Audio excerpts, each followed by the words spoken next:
寅吃卯粮，一去不复返。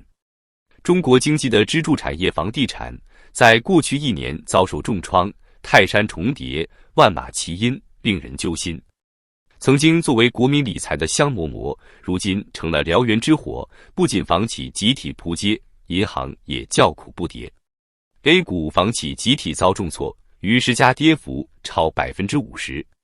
数据有目共睹，近1年来，中国房地产上市公司的总市值蒸发了5139.6亿元，平均跌幅高达36%。曾经市值过100亿的房企只剩24家，从35家缩减近一半。重量级房企也在暴跌行列中占了一席。万科 A、华侨城 A、金地集团等昔日行业巨头跌幅皆超过50%。其中，金地集团更是暴跌63.84%，跌幅最大，一年缩水2/3。截至4月16日，金地市值仅剩144亿元。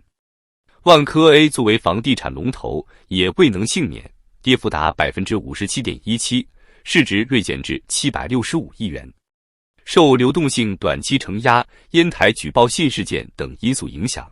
万科 A 曾低至7元每股，比其2023年高点跌去了一半有余。数字再次印证了行业阴霾。2023年有39家上市房企公布年报，竟然就有11家出现净利润为负，亏损开花。其中，亏损金额最大的华侨城 A 当年净亏损高达84亿元。百万房奴生活质量大滑坡，专业背债人带来金融黑天鹅。中国经济的衰退已经从企业层面一步步蔓延到民众生活。权威机构测算显示，目前中国月收入在1000元以下的人口约有6亿，占比高达42.85%。月收入2000元以下的人数更是高达9.64亿。这么多人的收入在中国都属于温饱线上，再加上居民债务收入比在2022年末高达148.6%，超过全球平均水平近50%，生活质量的恶化可想而知。中国数亿房奴更是雪上加霜，受楼市低迷和银根紧缩的双重打击，一向被认为是资产阶级的房奴阵营，如今加入了贫困大军的行列。与此同时，一股神秘的职业背债人黑产业链正在中国地下蓬勃发展，成为引爆金融危机的炸雷。这些人专门替别人背债，短期内可获得100万现金收入，代价是终身背上数百万甚至上千万元的房贷债务，成为老赖。数据显示，截至2023年底，中国失信黑名单人数高达859万，较疫情初期增长近50%。这些背债人大多出自基层阶层，比如创业失败者、家中有病人急需用钱等，甚至出现了整个村庄村民集体充当职业背债人的情况。银行坏账刷新纪录，资产质量持续恶化。房地产投资和销售的持续低迷，必然会导致银行的房地产类贷款遭受重创。2023年底，建行、邮储和交行的房地产业贷款不良率分别达到5.64%、2.45%和4.99%，同比大幅上升。而更可怕的是，银行个人住房贷款的不良率也在飙升。国有6大行个人住房贷款不良率全部走高，其中建行和农行的不良率更是突破了0.5%的警戒线。银行业的资产质量每况愈下，已经引起金融监管部门的高度重视。多位业内人士认为，目前金融体系内可能存留着高达10万亿不良资产，到2025年，这一数字将攀升至20万亿，占银行贷款余额的10%。如此高的不良贷款比例，对中国的银行业来说，无疑是沉重的包袱。部分银行为应对危机，不得不加速不良资产的去化，但这种被动式的举措并无法根治之道。更具隐患的是，受房地产低迷以及经济下行压力的影响，银行的盈利能力正在不断走低。去年银行业净利润增速仅为3.2%，增幅较前一年下滑了2.2个百分点。国家监管全面加码，金融系统大地震已成定局。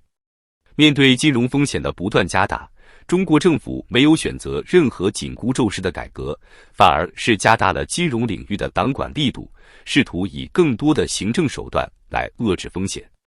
在金融被上升到国家安全层级的大背景下，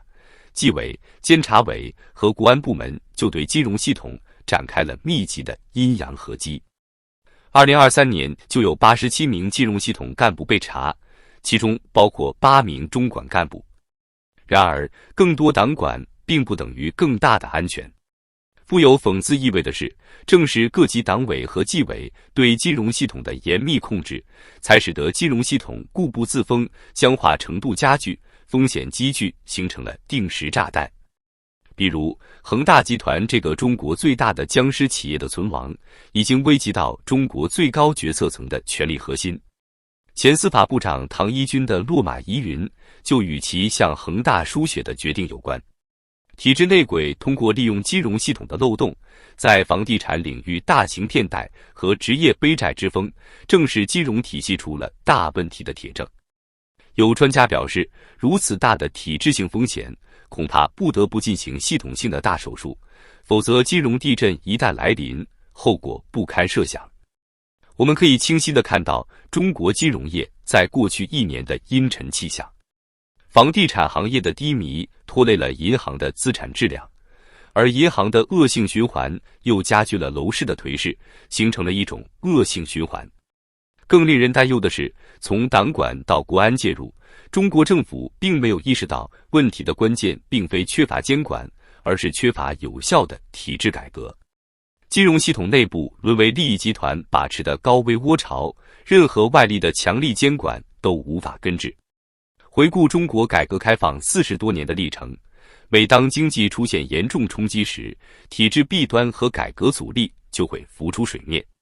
上世纪90年代的金融机构呼唤改革和去行政化，促成了当时的金融体制改革。进入21世纪后，国有企业的亏损和效率低下，推动了国企改革的不断深化。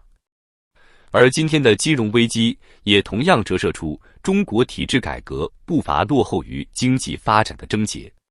金融业的官员身份化、行政化程度过深，体制内鬼横行，国有银行垄断性地位牢不可破，民营资本无法进入，利率市场化推进，步履维艰，这一系列顽疾都根植于体制性障碍。很显然，中国当权者对这场体制危机的认知还停留在旧有思维定式之中，企图用加大监管力度、从严惩治来遏制风险。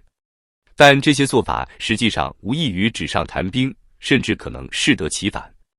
因为体制内生的害虫滋生有赖，只会因为外力的打压而更加狡猾地钻空子。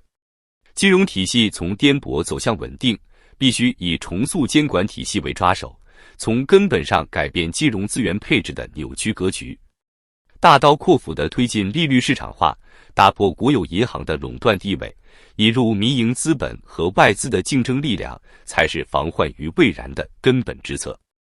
同时，对于一些影子银行、民间金融的合规存在空间，也应当予以规范疏导，而非采取简单的行政打压手段，防止风险在地下滋生蔓延。更重要的是，对金融监管和执法体系进行彻底改造，建立起健全高效的监管机制，堵塞体制漏洞，杜绝官僚利益输送和内鬼集团。只有真正实现金融的去行政化和市场化，金融体系才能重新焕发生机。面对中国金融业暗云密布的严峻形势，寄希望于外力的监管，无异于只可饮鸩，根本无法解决问题。一个人要扛起200斤的时候，实际上是相当累的。或许放下挑子会更好些。